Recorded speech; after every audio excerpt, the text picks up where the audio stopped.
Welcome to On Purpose with Isha Cogborn. As you've probably guessed, I'm your host, Isha Cogborn. Now, if you are already a listener of the show, you know that typically that is what we do. We listen. This is an audio podcast. But today, we are doing something a little bit different because we've got a great speaker today. And in light of everything that's happening, I want to make sure that we reach as many people as possible with this message. And so today's show is in collaboration with Strive, which is a community support group that I started almost 4 years ago that really helps to take the fear and uncertainty and isolation out of starting and growing a business. And right now, as we're recording this show, or those of you who are watching us live, we're in the middle of a global pandemic. And so everybody's in a state of flux. We're 4 months in. There were some people that thought, okay, this will last maybe a month or so, and then we'll be back to normal. And 4 months later, we're still in a bit of a holding pattern for some businesses. There have been people that have brick and mortar businesses that have been closed and that have opened up again and that have been shut down again, or they just simply don't know what tomorrow will look like. And then there are also some businesses that are absolutely thriving. So it isn't that it's a doom and gloom situation for everybody, but no matter what your situation, whether you're open or closed, whether you're struggling or thriving, one thing that's true for all of us, and that is there is no business as usual. All of us have had to make adjustments either in our own businesses or in the people that we serve, because maybe their lives and the things that they need are different today. But one other thing that is true for us all is that being on top of your money is key to business success. And so today, we have a very special guest that I'm going to go ahead and bring into the conversation. Hey. We're joined today by Connie Vanderzanden, and Connie is on a mission to help entrepreneurs live the lifestyles they desire by learning the simple steps, structure, and discipline to create and save money. She's been at this thing for 34 years. She's an accountant. She's a bookkeeper. She has knowledge in a number of different industries. But the biggest thing is Connie's an entrepreneur just like us.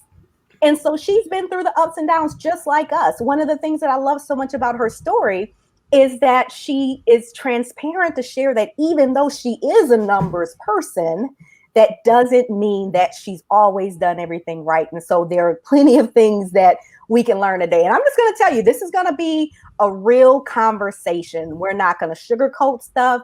We're going to talk. I mean, this is no longer putting your head in the sand and running from money. We're going to talk about it. So Connie, welcome to On Purpose. Thanks, Aisha. I'm glad to be here. It's exciting. Isn't it exciting, everybody? I'm so glad Talking about money. Now, I know there are people that have probably intentionally run from this show because they don't want to talk about money. Yes. But you know me, I don't shy away from the things that we need to talk about just because we don't want to talk about them. So we're going to talk about money today because it's crucial. But before we jump into the conversation, just tell us a little bit about what you do, and when did you realize that you had a passion for money and helping entrepreneurs deal with money?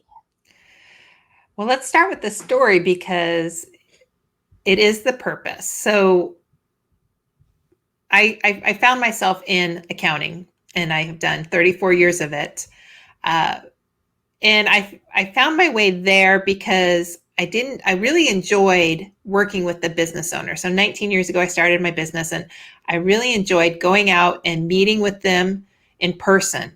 And you could see the weight lift off their shoulders the minute we would have these conversations. And it didn't seem at the time that they were having those conversations, but the stage of the business I was in, my mindset at the time, I didn't realize that special sauce of that until 18 years later when I'm burnt out and I'm like, okay, something has to change, I realized, what do I really love about this business? I don't really love being in the numbers all the time. Obviously, because I didn't look at my own, but I really do love sitting down one-on-one with the business owner and making numbers easy for them to understand and use. And so that's what I do today. I'm a cash flow and business mentor, and I spend my days having conversations with business owners, thinking strategically about how to use their numbers, whether that's getting out of debt or making plans or how to get moved through COVID. We talk about numbers. We talk about how that affects their business. Sometimes it's how they hire. And I get to be a partner with them. I get to collaborate with them. And to me, that's exciting to me to have so much, to see so many businesses be successful and get paid well and really bring their purpose to the world, because all the clients I work with have a big purpose, a big dream. We call it a big kahuna dream. And so that's what I do now. And who knew 19 years ago, that was really the secret sauce. It took me a long time. I'm cute, but I'm not always that smart. So it took me a while to learn that. I'm so glad you're cute and you're smart. How about that? I'm so glad you talked about purpose. Yeah. Because that's the reason that so many of us get into business. Mm-hmm. But money is the thing that often stands in the way of so many people being able to really live out their purpose at the level that they want to.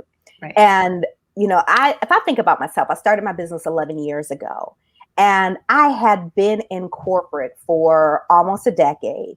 But I wasn't a money person. I was in public affairs. And so it was not my responsibility to do anything other than pay attention to my budget. So figuring out profit and loss, cash flow, all that. I did not have to do that for my role in corporate America. So then when I jump out there and I start a business, I would set monetary goals. I would know what I wanted to make in a particular year, and I would write down some plans, and that would be about the end of it. I wasn't doing anything to project cash flow.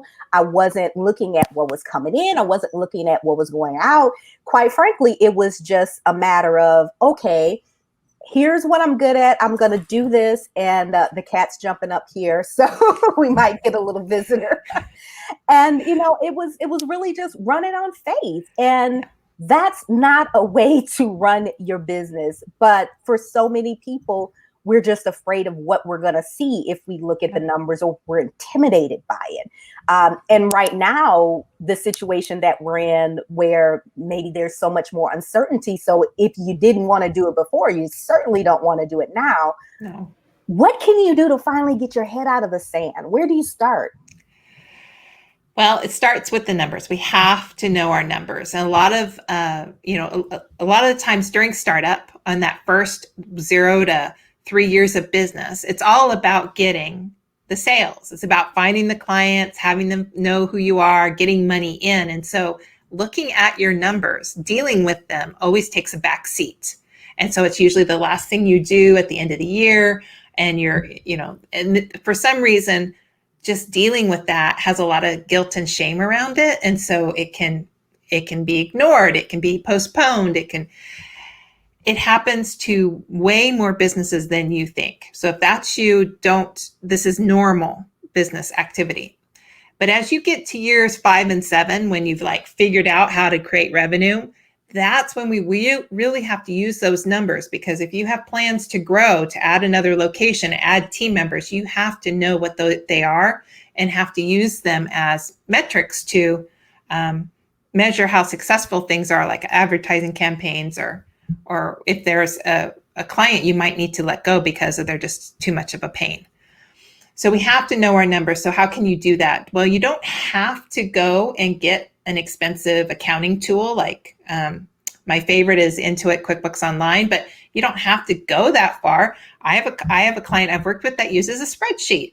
So you can be that simple. And depending on where you are in your revenue stream, it might not require an accounting tool. I like accounting tools, but I've used them for 34 years. I they're super easy for me. And so for some clients who want to go in that direction, or businesses that want to go in that direction, get a little support. It's, pay a bookkeeper or an accountant 2 hours to help set up and do some initial training. And then that way you can have a more sturdy foundation to bounce off of. But yeah, the black and white of the numbers, so that we can get out of our head, the squirrely in our head where our ego is like beating us up about what we think's going on.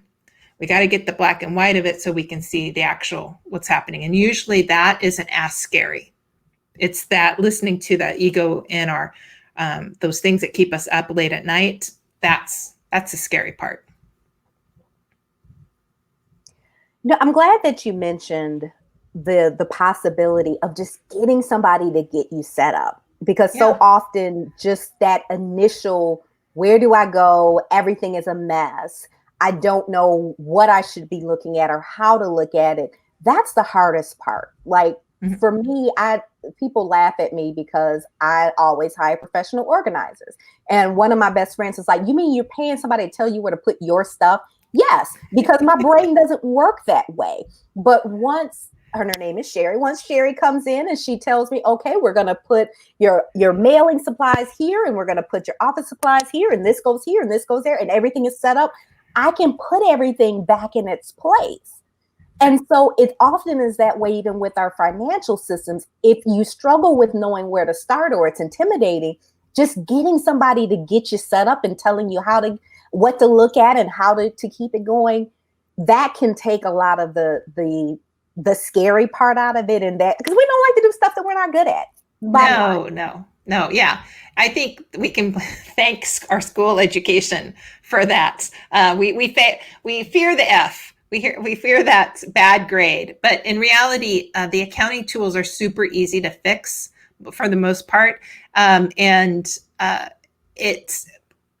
talked to 2 people just this week around this same topic. Like they found the tool that they would like to use, and they've gotten in it, and their brain has just gone blank. And that is the sign of, okay, let's bring in somebody just to help with the setup and a little bit of training. It doesn't have to be huge and ugly about it. And once the tool is set up, though, and you get some rules in place and you automate it, that's going to take care of the big thing. Is like a lot of people, the second place they get stuck besides the tool is that record keeping, that data entry, because we don't want to either deal with paper, we don't want to do that fine detail stuff. Some people love it. Some people, like, that's their favorite thing to zone out at while watching TV. But a lot of people, I don't know what the percentage is, but let's say 60% of business owners do not like that. They have things they would rather do. And that's when you know then that perhaps having a bookkeeper on a regular rotation might be helpful, just so that you have more brain space and bandwidth and energy to run the business and do the things you do love, like sell or whatever service, or be more on purpose or make an impact on your community. All right. So we got our system set up, set up. Then what comes next? Well, what right now with COVID is we've got the black and white of where you're starting. Most businesses have had to do some type of cash conservation.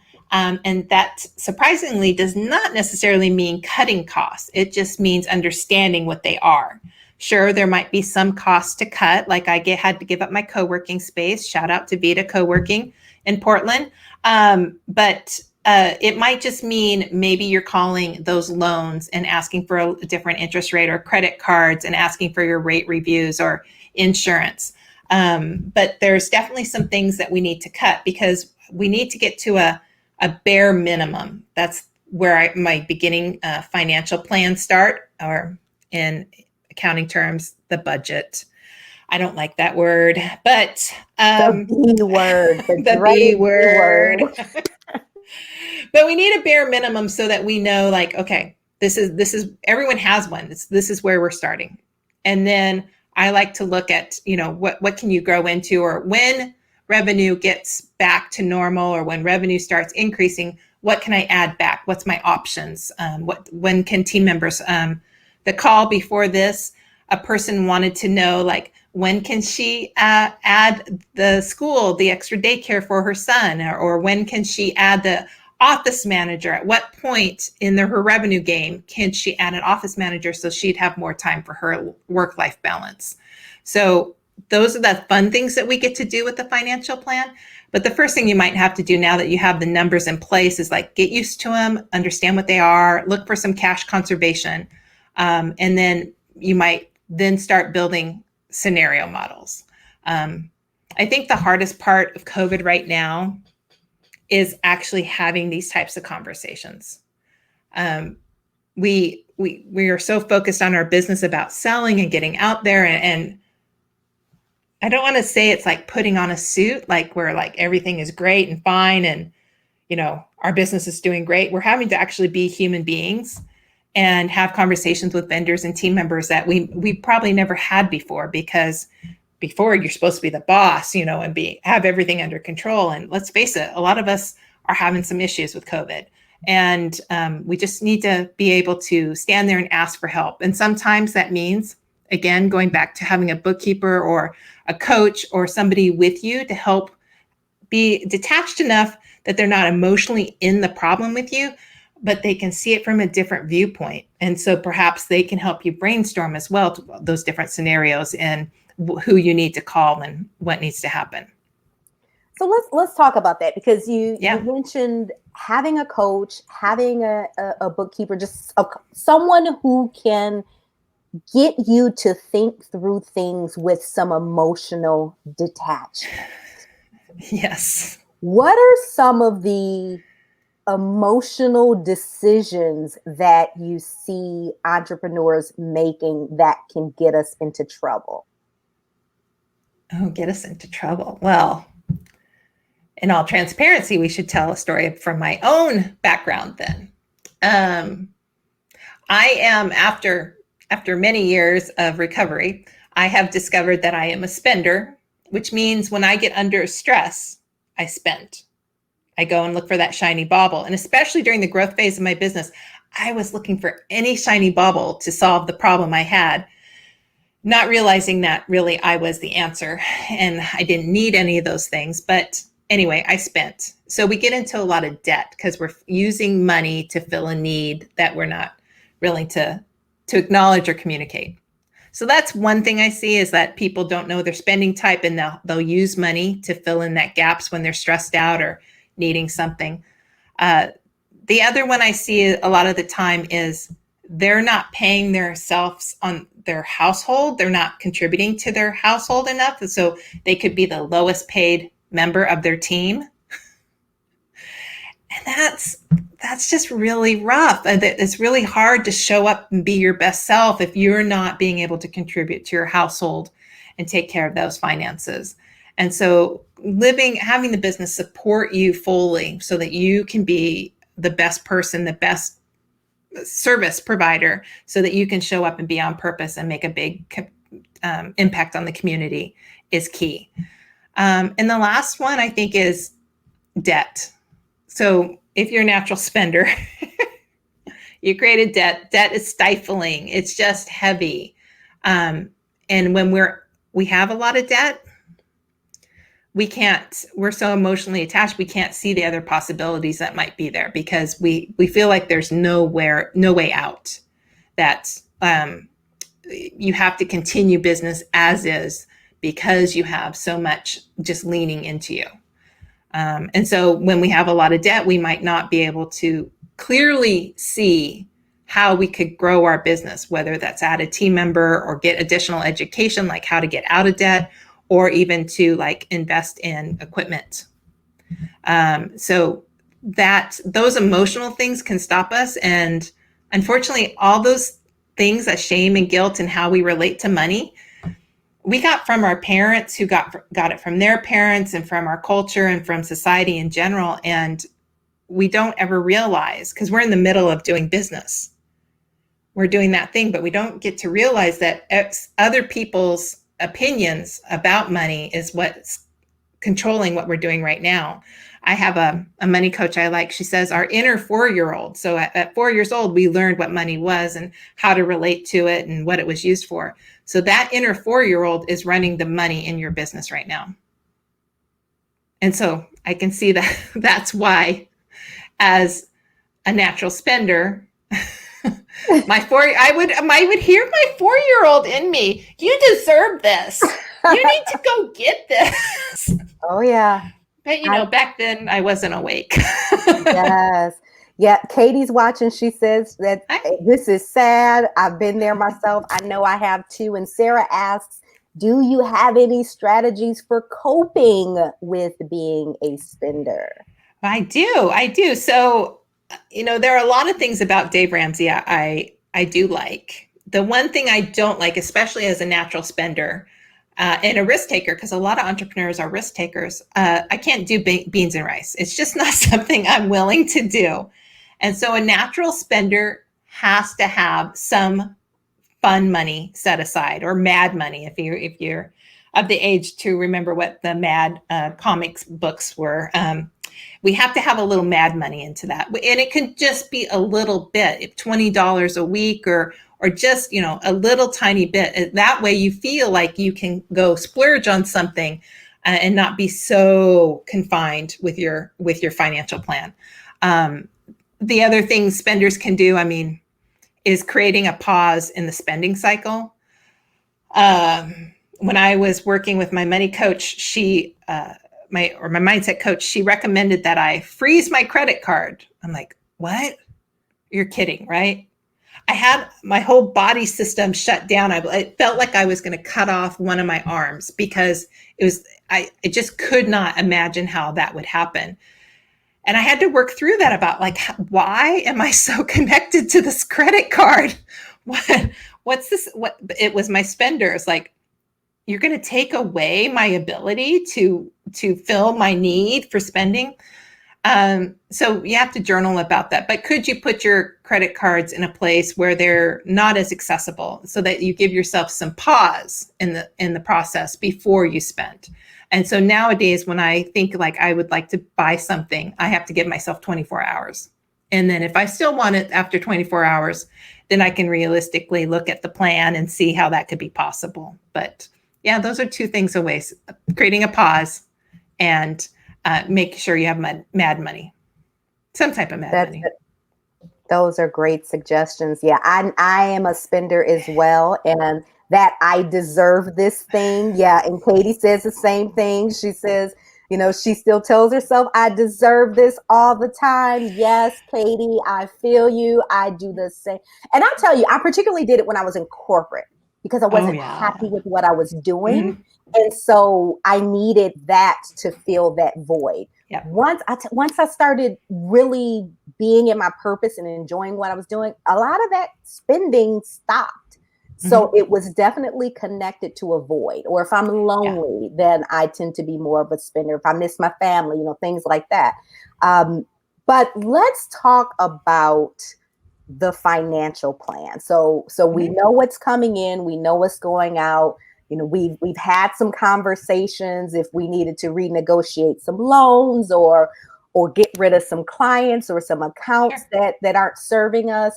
One of the challenging things that I've seen people really struggle with is you might have a program or a product that you're offering that it just doesn't make sense financially. Mm. And I know even for me, I was working with, I had a business mentor. I was going through an incubator program a few years ago. And my mentor had me do 24-month projections. And I had in my mind, okay, here's the program I want to focus on, because it was the one I was the most passionate about. But when I looked at that against my financial goals and the numbers that I would have had to hit in terms of how many members I would have had to have in there to hit those goals, it was just like, this is unrealistic. It's not going to happen. And so it caused me to really reshape the strategy in my offerings to make sure they were aligned with my goals, my financial goals. But I wouldn't have known that had I not done those projections. I just would have done what my heart said to do. Oh, they need me. I need to do this. I need to serve people this way. And I would have been broke. And I've done that Yeah. before. Doing that literally had me homeless, literally, because you're just leading with your heart and serving with your heart and making every decision with your heart. And most of us who are watching this show, if you're connected to me, you're a heart-centered person. And that can get us into trouble because we aren't always making the decisions that are going to make sure that we stay around to continue serving people the way that we want to. Right. Right. Well, and I think COVID is also shining a light on that because there's a lot of businesses that aren't able to do the services that they once had, like restaurants not being able to serve in their restaurants right now. That's only takeout. And so how can they figure out where the profit margin is and what's a good service option or sale product option and what's not? And I think every business I've worked with over the last 34 years have had to struggle with this. One is that businesses usually look at that before they open or when they're setting their prices. And I'm going to, say maybe 50% do, like contractors. They'll set that price, but they might not relook at that price again. So costs can go up. Restaurants, food costs goes up all the time.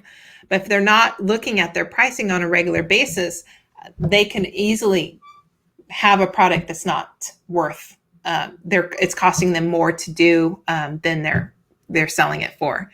And so, again, having somebody that's not emotionally attached to your business is helpful. I do think I also have had coaches that have had a set plan and suggested the sales be delivered this way. And I did them that way, but they were never in alignment with me. And I think nowadays we're having an opportunity. COVID's also offering us an opportunity to do business less masculine, less process, less old way, and letting us lean into more of a feminine way of doing business that's really checking in intuitively and with our hearts about what we want to do. So if you have that financial plan, you have your numbers, you know what you need to live, what the business needs to operate, then the next step is to be brave enough to ask for the revenue for it. And it might not be the clients you currently have. It might mean after you look at these numbers that you're ready to level up, work with a different set of clients, maybe add a different offer for these clients that helped you get here, but they might not be the same clients that are going to help you go further. And I had that problem this last year, is that several times I've actually leveled up 3 times in the business. As the business grew and as I got more confident, the people I served changed. And it was hard to let go of who got you there, of what that was, and how to reframe, how to sell to different people. It's been super scary to go and look for new people out there and create a new market. But they're out there because we have to believe that we weren't given this purpose, what our heart's desire is, if there weren't clients out there for us to deliver it. And there's a little faith in that has to come into play. But they're there. We just have to keep asking, keep telling people, keep working towards it. Oh, that's so good. That is, yeah, that's so good. We got a lot of, oh, yes, that's good over here. And just quick shout outs to some of our viewers right now. Jillian, Brenda, Diana, Victoria, Sarah, we see you over there. And Victoria has a question. And you talked about having a mindset coach. So Victoria asks, what do you say to a person that has a scarcity mindset? And do you feel that this mindset is harmful more than helpful? Okay, well, I call that scarcity mindset the land of lack, because we're lacking not only in money, but usually everything, all resources, time, people, everything. And it will get us stuck.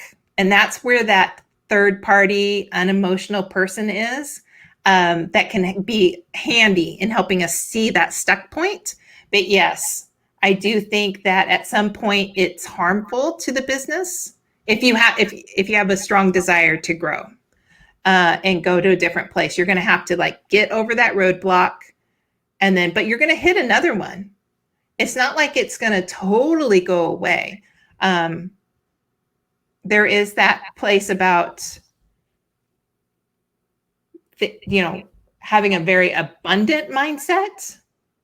That doesn't come overnight. Some people are born with having an abundant mindset. And if everyone looks at nature, the squirrels always have enough to eat. But it's hard to get there. It takes some time. It takes some courage to like constantly be positive thinking, because it's super easy, especially if it's your own business and you have nobody else to talk to land in that land of lack. And your ego is like right there to say, yeah, let me beat you up. Let me 2:00 in the morning, let's have a conversation. And until you're able to like realize that ego is not there to beat us up. They're there to keep us in our comfort zone, to keep us smaller, to keep us like safe. And so being an entrepreneur and getting outside that box into that abundant mindset and then into a different space outside that land of lack takes a little courage, takes a little risk. And some of us just need a lot more help to get there than others. And I had to get help to get out of that space. When I first started my business 19 years ago, I didn't understand mindset. I was very employee mindset, like getting a paycheck, everything that came in. I never planned numbers. I never looked at my numbers. So yeah, it's a whole process to go through, but with somebody that's working with you, that's helpful. A lot of the times, the people I work with get frustrated because their bookkeepers and their tax pros might think land of lack because they're very number focused, very black and white. The numbers are the truth. And that's where we want number focused people doing that type of work for us, but they're not always the best people to also help us keep that passion alive for our purpose, help us keep our eyes up instead of down, keep us moving forward. And that's where a coach comes into play. But that's also part of my special sauce. But there are more accountants and consultants that are doing this type of thing. They're seeing that there's a difference between the two and that numbers are there to support us, not to define us. Ooh, that was good. Ooh, that was good there. Numbers are there to support us, not define us. That's a tweetable. Yeah. That's a postable. Numbers are there to support us, not define us. So we've got a question from Hugo. Yep. He wants to know, what exercises do you recommend to get out of the land of lack? Oh, good question, Hugo. Good question. Well, there's two. One, and I've gotten this from several people, but I'm going to give Marsha B. What is her process? It's the good girl process, but it's a toleration list. It's one of the first things I do with my group is pull out some piece of paper and write down all the tolerations that you have in your life. Everything from something's broken, something needs to be fixed. You can't believe that wall hasn't been painted. You hate your car because it's always in the shop. Write that toleration list, and it may be 6 pages. Just keep writing. That will show you where your lack thinking is and where the roadblocks are. And once you write them down, you can like go through and like start crossing them off. You're like, oh, that one's easy. I can like go put that away, or I can fix that one thing. Or for me, it was actually, I went out and bought my first car. And that's silly to say, because at 40 years old, I've had cars before, but I had never actually bought a car by myself, like gotten the paperwork and picked the car out. It's always been part of somebody else, or my parents bought my first car and brought it and like, here's your car. And I'm like, oh, great. And here's your loan and you have to pay for it yourself. But it was different. And once you start crossing things off that toleration list, you see more abundance. That's one, and that's a really helpful thing to do. And the second one is practice gratitude, I think, these are the easy things you can do. Like every day, find 5 things that you're grateful for. Because when you're looking for gratitude throughout the day, you're going to see less slack. And then do that, keep doing that type of practice, because I didn't used to, but now when I see a problem or something happens, I'm like, okay, where's the gratitude? Where's the opportunity in this? And what is the learning opportunity? And then I can shift it. But before I didn't, and I would have to go through the same learning opportunity and go hit that roadblock of lack several times. So it just takes practice. So gratitude practice and the toleration list. Excellent. Great suggestions. Now, if you just tuned in, if you're watching us live, and again, this will be posted both on the On Purpose with Isha treat tonight and our partnership with Startup Life Support TV. So for those of you who are watching us live right now, if you just hopped on, a couple of things that we've talked about tonight is knowing where to start. You've got to get your head out of the sand, look at your numbers, look at the black and white of it, get out of the emotions. If you need to have somebody help you through that process, but you've got to be able to create and craft that financial plan. You talked about practicing cash conservation. Look at expenses that you can cut. Are there terms that you can adjust on your loans? Are there things that you can stop doing? You mentioned yourself that you moved out of your co-working space to save some cash right now. So are there things that you can be doing to save, stop spending so much, and hopefully be able to build up a savings? Now, even as we do that, if we get to the point where we realize, you know what, stuff is just ugly. Mm-hmm. And I'll tell you this, I mean, I think back to my own experience. I had been in business at this point for, I think, 5 or 6 years, and things just got ugly. And nothing I was doing seemed to really work. And so I looked at my numbers finally. I had been running from them for so long, but looked at my numbers and realized, okay, here is a number that I need to bring in recurring income to make this thing sustainable. So every month I'm not in survival mode. And I gave myself 30 days to hit that number. And although I got some new clients, signed some contracts, at the end of that 30 days, I didn't hit that number. And I had a contract with myself that said if I didn't hit that number, I had to look for a job. Mm-hmm. And so I did. And I went back to work. And that was one of the most challenging things that I had to do. And I'll tell you, it wasn't even so much for me, but I felt like I was letting other people down. There were so many other people that I had helped to start their businesses. And I thought to myself, well, if they see me having to go back to work to make ends meet, will they then question if it's possible for them? And that scared me. But then what I realized is, okay, I'm having to make a tough decision. As entrepreneurs, we have to make tough decisions. Yeah. And so this is a lesson to be able to share as well. So we know right now, particularly with COVID, we've got businesses that are going to have to make tough decisions, that they're not going to continue the way that they were operating before. Mm-hmm. Share some wisdom around what that process may look like.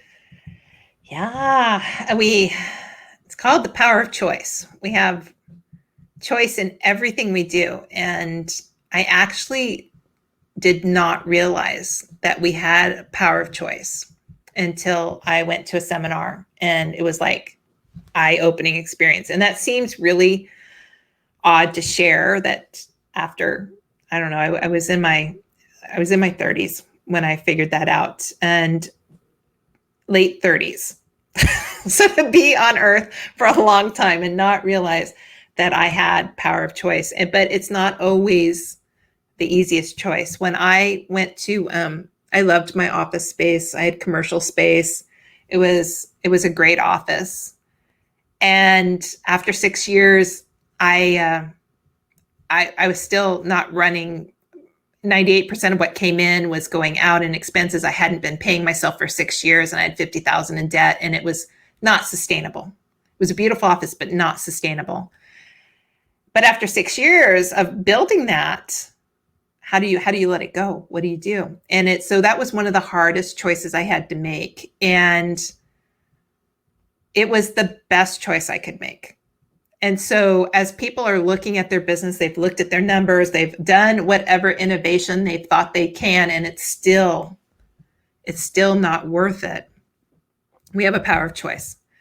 And yeah, it might not be a fun choice right now to say, I'm going to close my business. And I will tell you that on that other side of that, first, you're going to grieve. Give yourself the space to grieve. On the other side of that is an opportunity.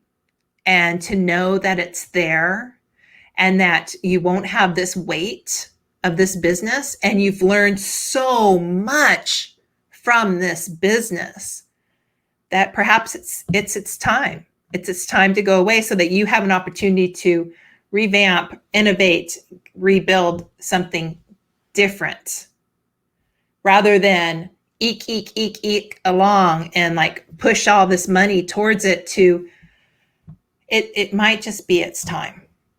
And yeah, it's power of choice, and it's going to be a hard thing. Yeah. Brenda says, not always easy choices, but we always have a choice. And that is something that we have to remember. But, as you've said, it's an opportunity to step back and to see what we've learned and to think about the people that we were able to serve in that business in its current state.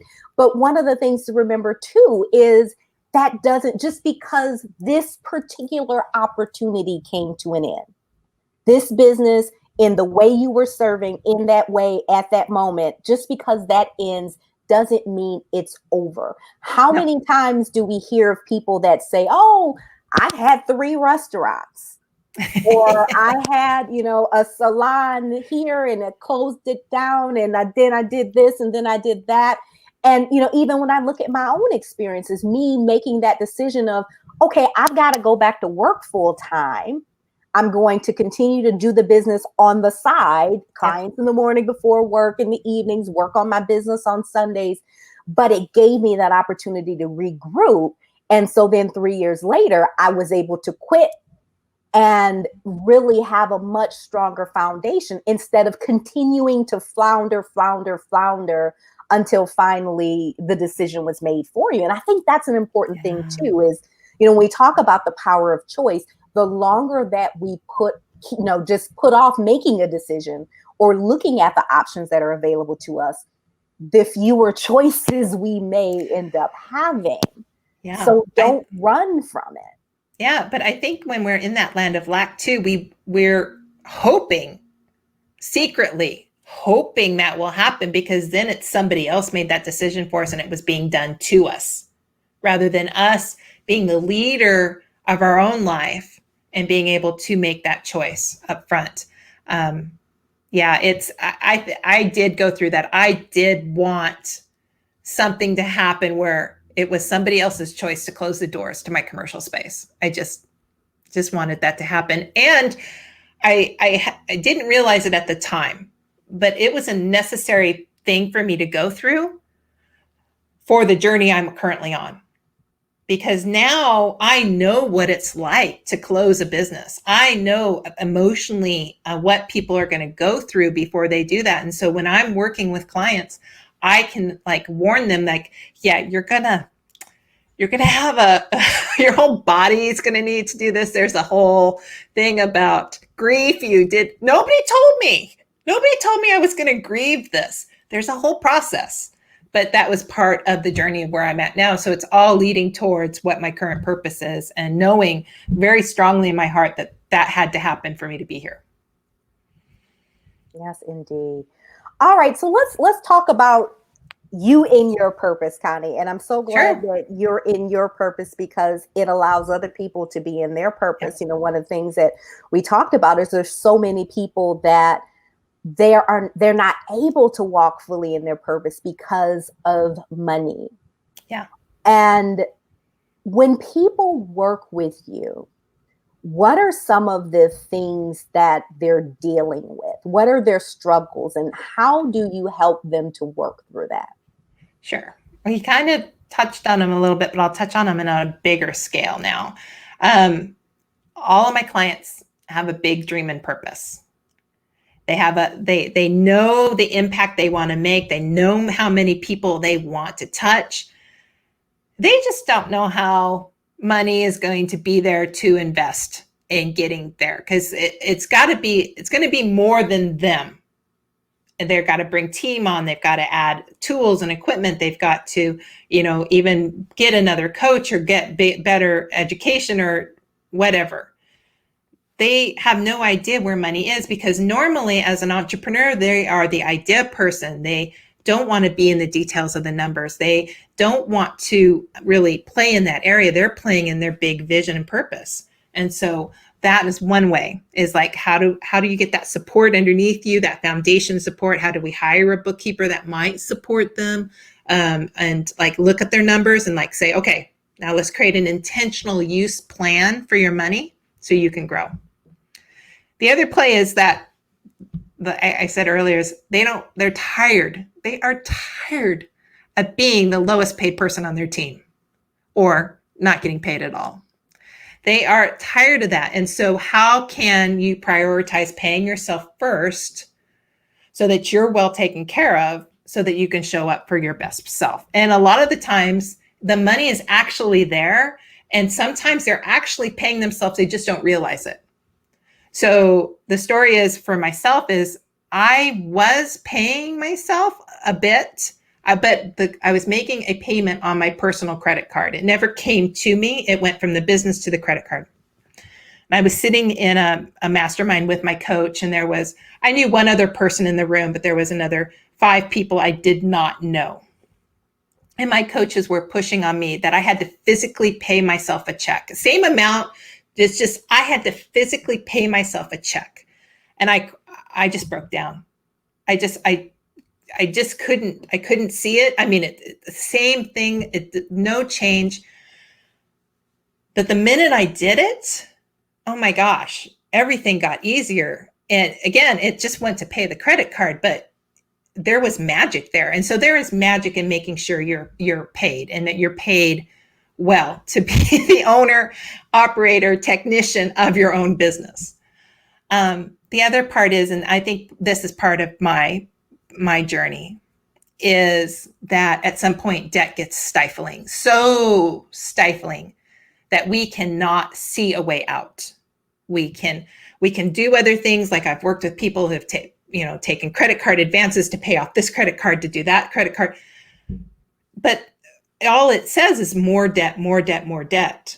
And so how do they get out of that? And it's a consistent, slow process, because we didn't normally get into debt really quickly.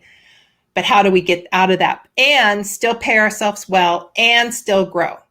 But how do we get out of that so we can become our own bank and not have to worry about that? My clients who've done that piece, who became their own bank, who had cash reserves when COVID started in March, they weren't nervous. They had a lot more time to spend on what a PPP or an EIDL loan might look like and how to structure their team. And they really are doing quite well. One client only saw a 15% decrease in their income. Another saw 30%, but that's because they didn't have to worry about it.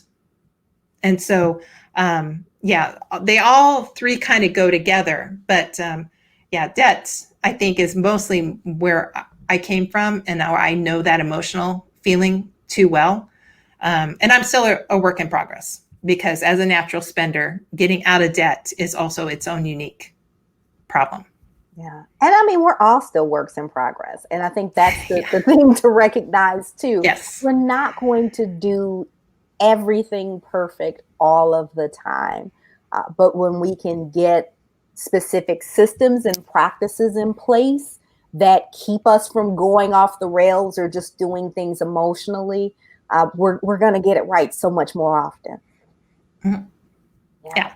One of the things that you and I have talked about so much through all of this is just the level of resilience that this is building in people. Mm-hmm. Tell me what you're seeing. Yeah. Well, first off, resilience is a muscle. So not all of us came to this optimistic and ability to see the future and like go for it. So it's a muscle you have to work, and gratitude is part of that. Getting support, sometimes maybe even some mental health support right now. But it's essential for your business. The resiliency is building a cash reserve. And you're going to probably do that really, really slow. When I started it, it was 0.5% of everything I brought in, I put into a savings account. And that was like, how can I live by doing that? And there was a lot of processes I had to go through as a natural spender. I wanted to spend it. I wanted to use it. Thought of it as a plan B, but you just leave it in there and let the magic happen, because as it grows slowly, that foundation is going to get really strong underneath you in your business. And that's where you can like be firmly planted and have that ability to stand tall in your best Wonder Woman pose or your best superhero pose for the men that's on the call and stick your chest out and know that you got this. The universe is with you. Money is coming in. You can see it, and you can make a choice that's right for your business. And so resiliency is different for everybody, but it starts with having some cash reserves in place so that you can make smarter, less emotionally driven land of lack decisions and choices. Now you've got we talked about the systems and the tools, and you have a free resource for our viewers and listeners that can help them out. So tell us a bit about this resource.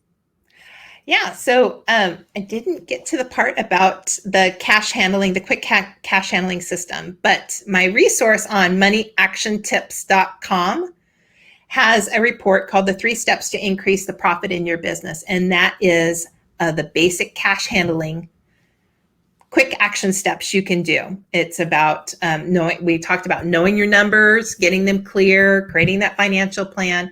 But the cash handling is setting up that savings account and then start putting a little bit of money in the account and letting it grow. And so that is the first 3 steps of my cash handling system. And it's simple things you can do. And of course, then you could also, if you need support, there's an easy button on that page to schedule 30 minutes. Free, complimentary, just a chat.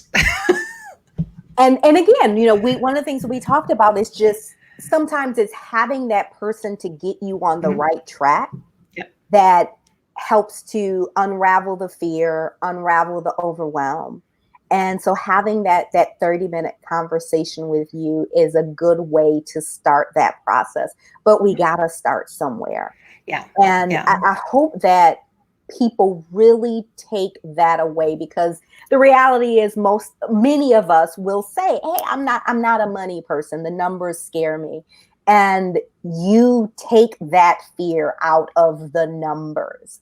And so to be able to have that conversation, to be able to be honest with yourself about where you are and the decisions that need to be made, that is such a valuable tool. So thank you so much for making that available to folks today. Thanks. Yeah, I'm really happy with it. It's just the first step, though. It's really is just the first step. So be kind to yourself, because there were a lot of math teachers that were probably not nice to us in the past and told us you don't have a head for numbers. There's a lot of things that we were told as kids, and you have a choice right now to make a different decision. And you just need a little tiny support, a little push in one direction or the other, because I strongly believe that The way to recovery is through small businesses. And if all of our small businesses boarded up tomorrow, I think our economy would go in the tank, because it's essential for us to survive. And so these little things you can do are really key. And so that's why Startup Life Support is important. Yes. I mean, and that's, we need you. We need you in business. We need you I'm talking to all of you out here who are watching and listening. We need you to keep doing what you do. There are people who you are literally the answer to their prayers. But if you don't get serious about your numbers, you may not be around to continue to serve them. So please, please, please get over the fear, take the step. And it doesn't mean that you're ever going to be someone who is just going to thrive on crunching the numbers. But when you take that power back, because again, most of the reason we run from it is because we're not good at it. So when we at least build a level of competency around it, it takes that negative energy away from it. So we owe it to ourselves. We owe it to the people that we serve. We owe it to our legacy, so we can, live out those big kahuna dreams, so we can leave something here for the people that are going to come behind us. It is a necessary step. And you mentioned Startup Life Support. And yes, this is tonight. Our show is in conjunction with Startup Life Support. And that community is really focused on helping business owners to develop the clarity, the confidence in the community to build the businesses of their dreams. This isn't building the businesses that other people want you to build or the business that your grandfather built. It's about what you want. And so the focus is on looking at your life, looking at the business. How do those things fit together? We don't want to build these Frankenstein businesses that we end up wanting to run from. And so we've got to deal with our emotions. We've got to take care of our health. We've got to take care of our relationships. We can't neglect everybody and everything under the guise of building our businesses. And so that's where Startup Life Support is here to help. So if you are a business owner or you are someone who wants to be, then I want to invite you to visit Startup Life Support. One of the silver linings that came out of COVID is, we used to be a face-to-face community. We moved online, but now that allows us to be able to expand our community to people all over the country and beyond. So if you go to visit.startuplifesupport.com, you can apply to join us. And yes, there is an application process, because one of the great things about our community is it is intimate and it is safe. So if you're crazy, stay away. We do not want the crazies in the community. Well, entrepreneurs have a little crazy. There's a little risk taker in them. So yeah, I don't mind that kind of crazy, but don't come bringing drama. Like, we don't do drama. No. But honestly, it's a wonderful community. And there have been so many success stories that have come out of it where people have said, you know what, I would have quit if it wasn't for this community. We can't do this thing alone. And so many of us already work by ourselves. Yeah. And so you've got to have that community around you of people who get it, not just, people who want to support you and are going to tell you that everything you do is wonderful because they love you. That's not always the case. So we want to invite you to visit Startup Life Support. We want to remind you to download that free guide to get that cash handling system set up. Go to moneyactiontips.com. And Connie, I also know that you speak. I do. I love to speak. I love to talk to people about cash flow and money. I know that's not always the most popular topic, but it's something that we can make fun, and we can talk about it more than just the how-tos. We can talk about the thought process behind it and the things that get us stuck. And so people can go to profitwithconnie.com/speaking, or go to profitwithconnie.com. It's right there. It's a speaking page to learn more about how to get me, because that's my thing. As my purpose is really to support as many businesses as I possibly can to make numbers easy. And if that's to point you in a direction of an accounting tool, or show you how to put the basics of a financial map together, or give this cash handling tool a try, that's what I'm here for. Yeah. And so if I can get paid for it along the way, that'd be great. But, first we just got to educate people and give them opportunities so they can see what other choices they have. Absolutely. So if you're watching or listening to this and you are a part of an organization that serves business owners, reach out to Connie, invite her to speak. If you have a podcast or do live streams and have guests on that platform, then we want to invite you, reach out to her, get on, because we got to talk about this. We got to talk about money. We can't keep running from it because we need to build sustainable businesses. As we, the government is not going to save us. No. We've got to save ourselves and we've got to save each other. And in order to do that, we got to make some money. Mm-hmm. Yeah. And I think while it does go back to being about revenue, about our top line, it is not all about making 6 and 7 figures. It is what you do with it. That's all I care about is what are you doing with that money? How is it adding to your life? How are you adding to your community? And what are you doing to intentionally use it? But you can make any type of revenue. But if you have a big plan, you probably are going to go for 6 or 7 figures. But let's do it sustainably so that you have a business for the long term. Yes, that's right. Sustainable. We want to keep you around. So Connie, thank you so much for joining us today. And thanks to all of you for watching and for listening. And again, make sure that you visit moneyactiontips.com to download that resource guide. Go to visit.startuplifesupport.com to join us. And as always, we want to remind you to keep living every day on purpose. We'll see you next time. Bye.